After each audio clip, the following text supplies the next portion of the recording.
दोस्तों, इंडिया में पेट्रोल और डीजल के दाम अभी और बढ़ सकते हैं, ऐसे हालात बन गए हैं। पहला कारण है अमेरिका और ईरान के बीच का ड्रामा खत्म नहीं हो रहा है। लगातार फिर से तनावपूर्ण माहौल बन गया है। हार्मुज मार्ग है जो जहां से शिप निकलने दे रहे, कुछ नहीं निकलने दे रहे, वो नौटंकी खत्म नहीं हो रही है। जिससे एशिया में तो सप्लाई चेन पेट्रोल और डीजल की लगभग लगभग पूरी टूट चुकी है।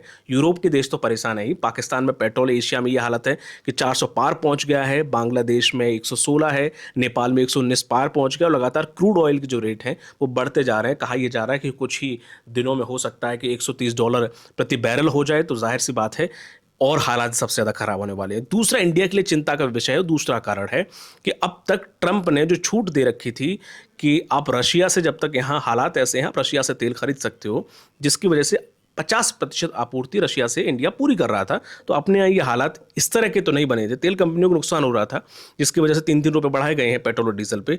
लेकिन अब वो छूट खत्म कर दी है। हाँ, इन शॉर्ट, ट्रंप की बकचोदी शुरू हो गई है। उसने वो छूट खत्म कर दी है। यूरोपीय देशों के दबाव के कारण अब रशिया से तेल भारत नहीं ले सकता।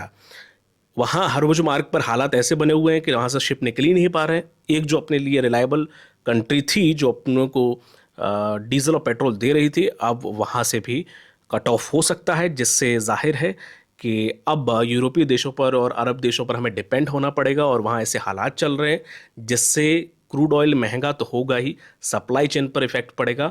और भारत में हो सकता है कि कुछ दिनों में और पेट्रोल और डीजल के दाम बढ़ जाएं। तो बेहतर है कि पेट्रोल और डीजल बचाओ, यूज़ कम करिए, वरना खरीदने लायक भी नहीं रहेंगे अपन।